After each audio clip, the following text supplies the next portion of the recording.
मध्य युग के दौरान भारत में मंदिरों को किसके केंद्र के रूप में जाना जाता था? वास्तुकला, सांस्कृतिक गतिविधियां, विदेशी व्यापार के बड़े पैमाने पर, सूफी आंदोलन। कौन सा ऑप्शन करेक्ट है?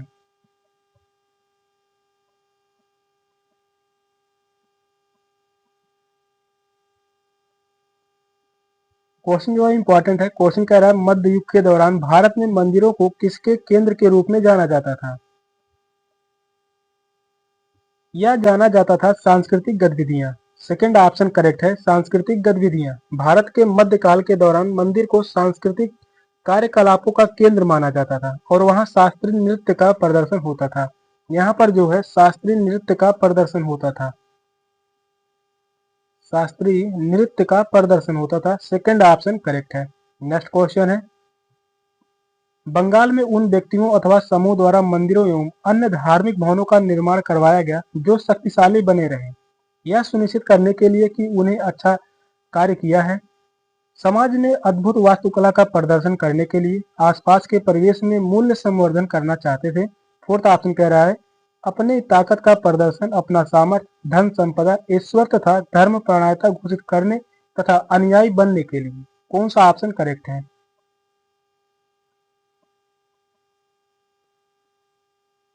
प्रीवियस ईयर से क्वेश्चन लिए गए हैं, जितने भी क्वेश्चन लिए गए हैं सभी क्वेश्चन बहुत ही महत्वपूर्ण है। क्वेश्चन कह रहा है बंगाल में उन व्यक्तियों अथवा समूह द्वारा मंदिरों एवं अन्य धार्मिक भवनों का निर्माण करवाया गया जो शक्तिशाली बने रहे।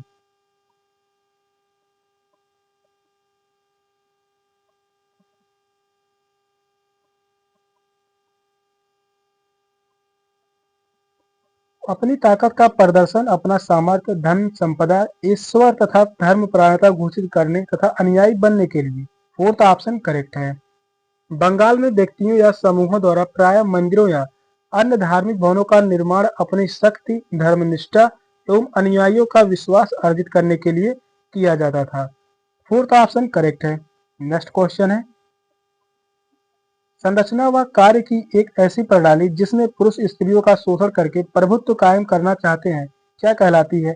पदानुक्रमिक, फांसीवाद, राजशाही, पितृसत्तात्मक। कौन सा ऑप्शन करेक्ट है?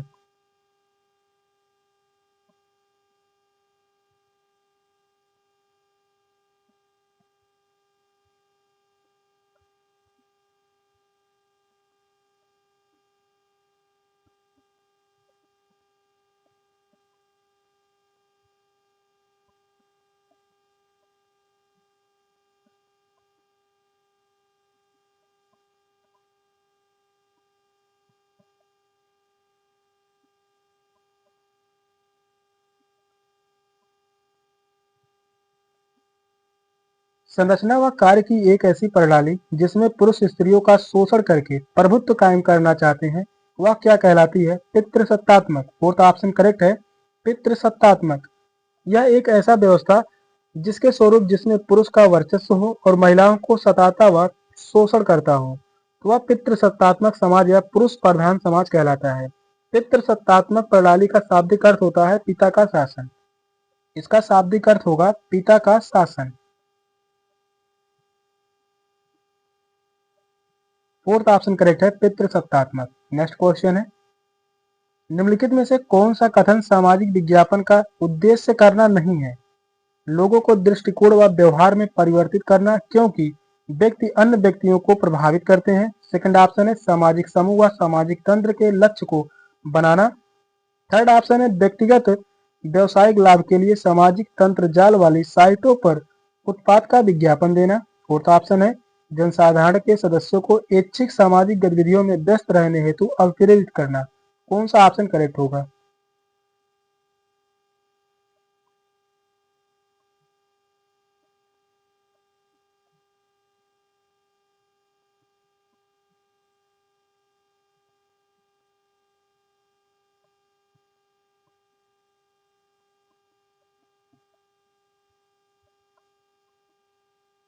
क्वेश्चन कह रहा है कौन सा कथन सामाजिक विज्ञापन का उद्देश्य नहीं है? यहाँ पर पूछा है नहीं है, तो वह व्यक्तिगत व्यवसायिक लाभों के लिए सामाजिक तंत्रजाल वाली साइटों पर उत्पाद का विज्ञापन देना। यह बात जो है गलत है। थर्ड ऑप्शन करेक्ट है। सामाजिक विज्ञापन का तात्पर्य समाज के कल्याण से है। सामाजिक विज्ञापन का तात्पर्य किससे है? समाज के कल्याण से है, समाज के कल्याण से संबंधित है, इसलिए इसका प्रयोग व्यक्तिगत वाणिज्यिक हेतु के लिए नहीं किया जा सकता। थर्ड ऑप्शन करेक्ट है। नेक्स्ट क्वेश्चन है, निम्नलिखित में से कौन सा कथन प्रशस्ति के संबंध में असत्य है? यहाँ पर पूछा है प्रशस्ति के संबंध में असत्य कथन कौन सा है। पहला कथन है, राजा व शासन की उपलब्धियों का वर्णन प्रशस्तियों में किया जाता था। राजाओं की प्रशंसा एवं स्तुति के लिए प्रतिष्ठित व्यक्तियों या कवियों, पंडितों द्वारा लिखे गए लेख, व्याख्यान ताकि राजाओं से पारितोष प्राप्त किया जा सके। थर्ड ऑप्शन है, समानता राजाओं द्वारा लिखे जाते थे। वहीं फोर्थ ऑप्शन कह रहा है, यह उस ऐतिहासिक काल के मूल्यवान स्रोत है जिनसे वे संबंधित हैं। कौन सा ऑप्शन राइट है?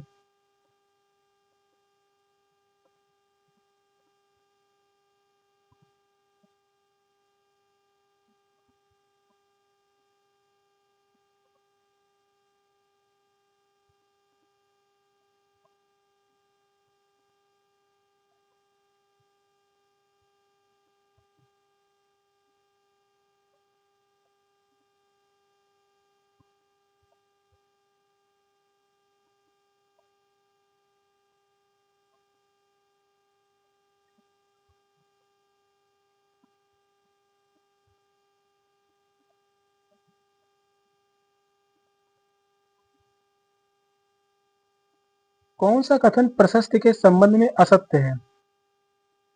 असत्य कथन होगा समानता राजाओं द्वारा लिखे जाते थे। यह बात जो है गलत है।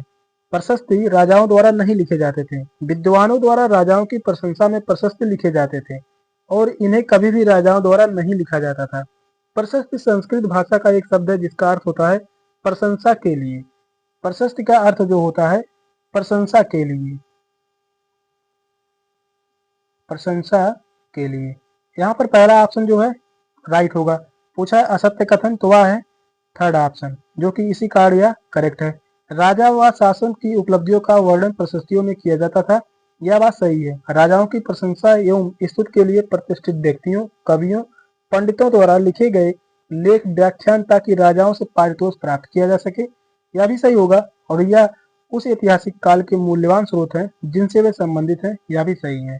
तो इस क्वेश्चन का जो राइट आंसर होगा ऑप्शन सी। नेक्स्ट क्वेश्चन है, पीएचसी का आशय निजी स्वास्थ्य प्राइवेट हेल्थ सेंटर, लोक स्वास्थ्य केंद्र पब्लिक हेल्थ सेंटर, लोक स्वास्थ्य कोर्ट पब्लिक हेल्थ कोर्ट, लोक स्वास्थ्य कारपोरेशन पब्लिक हेल्थ कारपोरेशन। कौन सा ऑप्शन करेक्ट है?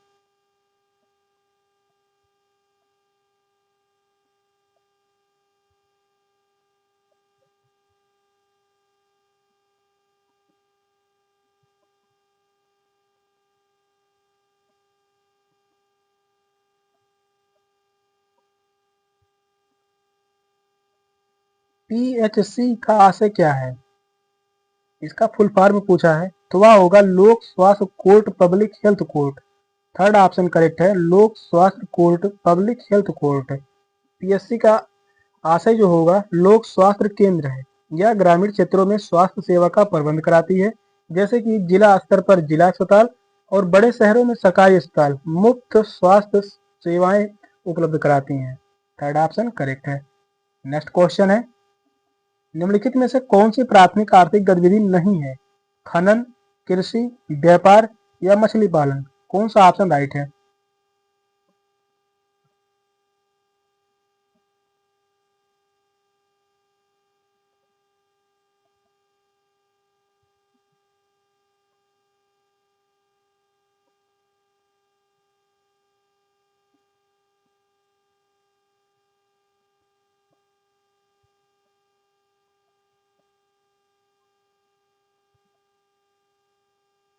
क्वेश्चन इंपॉर्टेंट है। क्वेश्चन कह रहा है कौन सी प्राथमिक आर्थिक गतिविधि नहीं है, तो वह है व्यापार। थर्ड ऑप्शन करेक्ट है। व्यापार जो है यह प्राथमिक आर्थिक गतिविधि नहीं है। खनन, कृषि, मछली पालन ये सभी क्या है? प्राथमिक आर्थिक गतिविधि हैं। खनन, कृषि और मछली पालन जो है ये सभी क्या है? प्राथमिक आर्थिक गतिविधि नहीं है, गतिविधि है। और जो व्यापार है यह प्राथमिक गतिविधि नहीं है। नेक्स्ट क्वेश्चन है, उद्योगपति उद्योग स्थापित करते हैं जब वे अपने मूल स्थल को विकसित कर सकें, वे जब अपने व्यापार के अनुकूल सरकारी नीतियां पाते हों, शहर को विकसित कर सकें, सरकार द्वारा उद्योग को प्रोत्साहन देने के लिए उपलब्ध राशि से उनका लाभ कम हो। कौन सा ऑप्शन करेक्ट है? यह भी क्वेश्चन जो है महत्वपूर्ण है।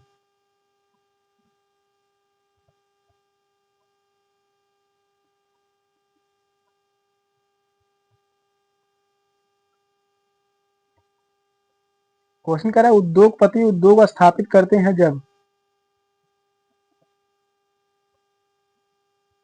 जब वे अपने व्यापार के अनुकूल सरकारी नीतियां पाते हों। सेकंड ऑप्शन करेक्ट है। उद्योगपति तभी उद्योग स्थापित करते हैं जब उन्हें सरकारी नीतियां अपने उद्योग के अनुकूल लगती है और सरकार द्वारा कई प्रोत्साहन या कम दर पर ऊर्जा की आपूर्ति, कम परिवहन लागत, आधारभूत संरचना उपलब्ध कराई जाती है। सेकंड ऑप्शन करेक्ट है। नेक्स्ट क्वेश्चन है, निम्नलिखित में से कौन सा कथन बाजार शब्द का परिचय देता है? एक ऐसा स्थानीय क्षेत्र जो उद्योग की स्थापना के लिए स्थितियों को अनुकूल बनाता है। उद्योगपतियों द्वारा निर्मित माल को बेचा जाने वाला स्थान। उद्योग द्वारा उत्पादित विशेष प्रकार की वस्तुओं का संभावित व्यापार। ऐसा माल जहां उत्पाद बेचे जाते हैं। कौन सा ऑप्शन करेक्ट है?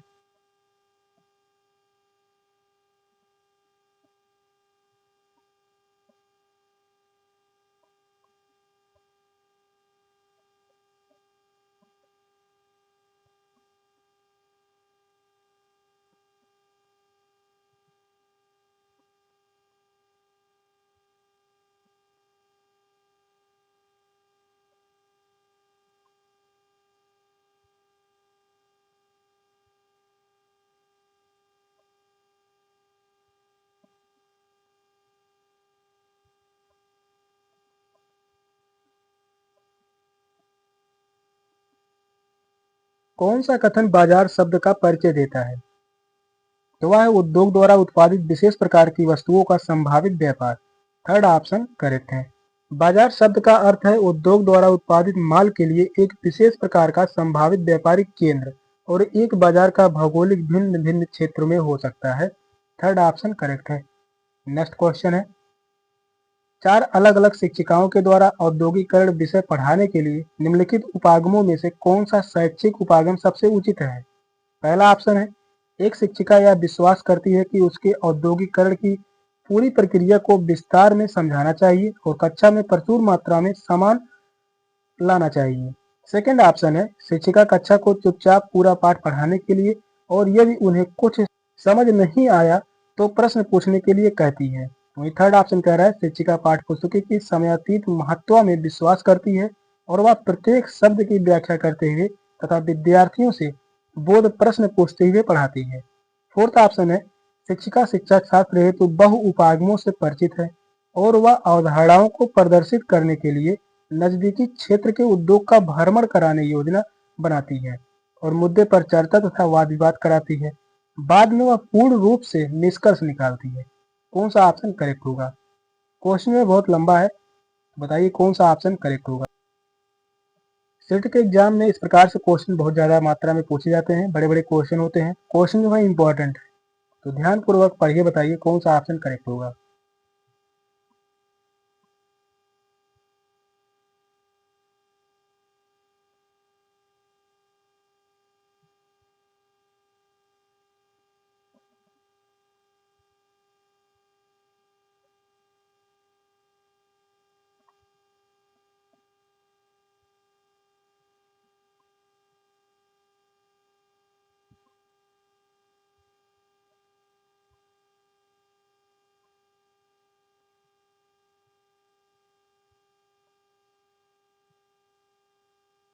क्वेश्चन कह रहा है, 4 अलग अलग शिक्षिकाओं के द्वारा औद्योगिकरण विषय पढ़ाने के लिए निम्नलिखित उपागमों में से कौन सा शैक्षिक उपागम सबसे उचित है?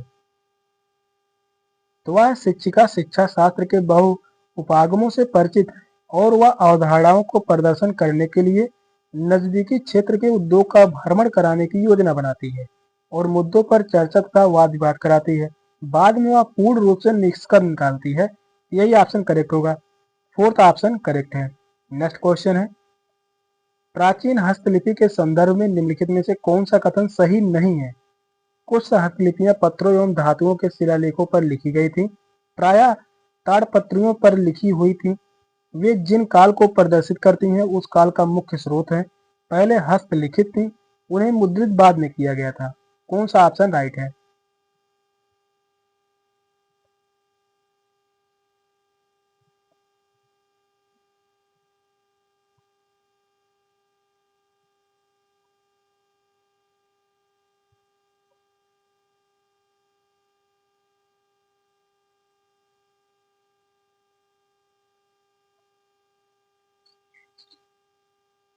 क्वेश्चन इंपॉर्टेंट है, सीट के एग्जाम में या क्वेश्चन जो है 2011 में पूछा गया था, और यही क्वेश्चन जो है 2021 में भी पूछा गया था जब शिफ्ट वाइज एग्जाम हुए थे। क्वेश्चन कह रहा है प्राचीन हस्तलिपि के संदर्भ में कौन सा कथन सही नहीं है। यहाँ पर पूछा है कौन सा कथन सही नहीं है। तो वह पहले हस्तलिखित थी, उन्हें मुद्रित बाद में किया गया था, यह बात जो है गलत है। फोर्थ ऑप्शन ही गलत है।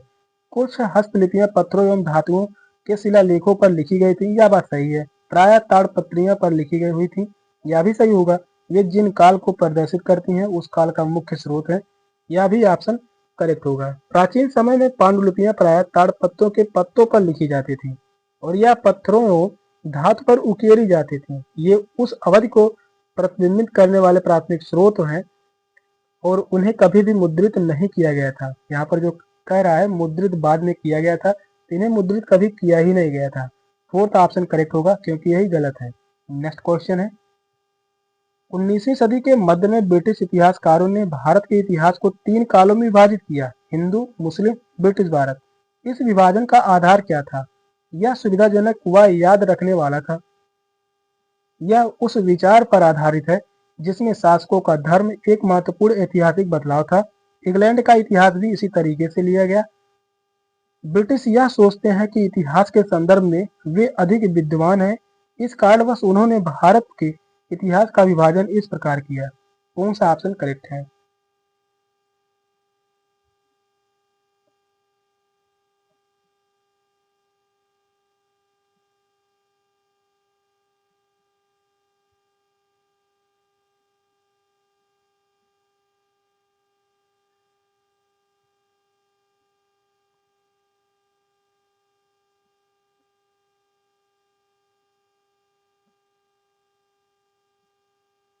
क्वेश्चन कह रहा है 19वीं सदी के मध्य में ब्रिटिश इतिहासकारों ने भारत के इतिहास को 3 कालों में विभाजित किया, हिंदू, मुस्लिम, ब्रिटिश भारत। इस विभाजन का आधार क्या था? यह उस विचार पर आधारित है जिसमें शासकों का धर्म एक महत्वपूर्ण ऐतिहासिक बदलाव था। सेकंड ऑप्शन करेक्ट है।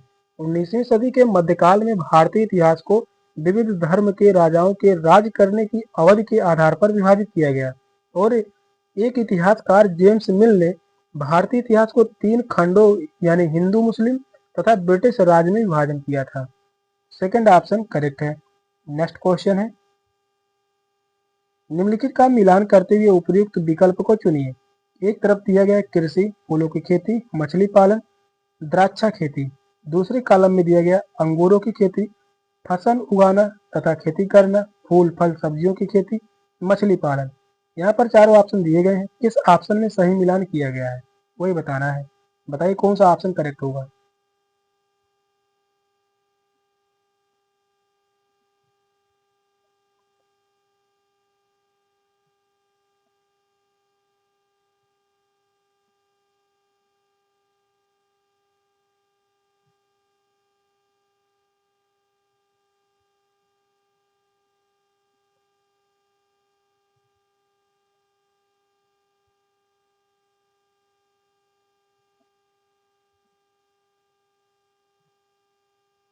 यहाँ पर मिलान करना, चलिए मिलान करते हैं। कृषि का संबंध जो होगा, कृषि का संबंध होगा फसल उगाना तथा खेती करना, यानी ए का संबंध जो है यह है दूसरे से। पहला ऑप्शन और तीसरा ऑप्शन गलत है। फूलों की खेती, फूलों की खेती का संबंध होगा फूल फल व सब्जियों की खेती, यानी बी का जो संबंध होगा वह तीसरे से। बी का संबंध होगा तीसरे से, यहाँ पर भी फोर्थ ऑप्शन गलत होगा। मछली पालन, मछली पालन का संबंध होगा मछली पालन से ही, यानी सी का संबंध जो है क्या होगा फोर्थ से। द्राक्षा खेती का संबंध जो होता है अंगूर की खेती से, यानी डी का संबंध जो है वह पहले से। सेकंड ऑप्शन जो है करेक्ट है, इसी में ही सही मिलान किया गया है। इस क्वेश्चन का जो राइट आंसर होगा ऑप्शन बी। नेक्स्ट क्वेश्चन है, 19वीं सदी के दौरान किस विकास ने सामाजिक रीति रिवाजों तथा व्यवहार के बारे में बड़े पैमाने पर चर्चा और वाद विवाद को सुगम बनाया? पत्रिकाएं, रंगमंच, फिल्में या रेडियो? कौन सा ऑप्शन राइट है?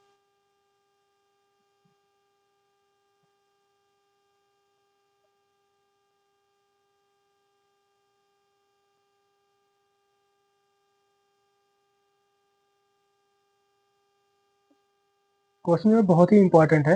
क्वेश्चन कह रहा है 19वीं सदी के दौरान किस विकास ने सामाजिक रीति रिवाज तथा व्यवहार के बारे में बड़े पैमाने पर चर्चा और वाद विवाद को सुगम बनाया?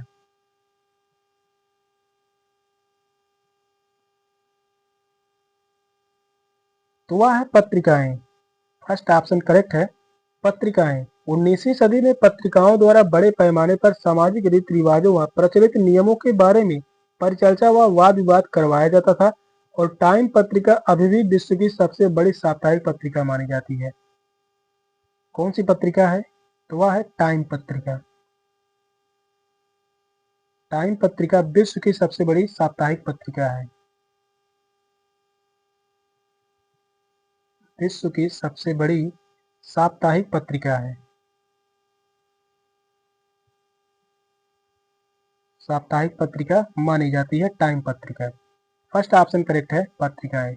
नेक्स्ट क्वेश्चन है, निम्नलिखित में से कौन सी रणनीति का प्रयोग राजा राम मोहन राय जैसे समाज सुधारकों द्वारा महिलाओं के विरुद्ध होने वाले सामाजिक अन्याय, उदाहरण के रूप में ले सकते हैं सती प्रथा के विरुद्ध आंदोलन में प्रयोग किया जाता था? वे सामाजिक वातावरण की मदद लेते थे, सरकार के प्रभाव का प्रयोग करते थे, प्राचीन धार्मिक ग्रंथों के उदाहरणों या श्लोकों से अपनी बात को सिद्ध करते थे, लोकप्रिय राष्ट्रीय नेताओं की मदद लेते थे। कौन सा ऑप्शन करेक्ट है?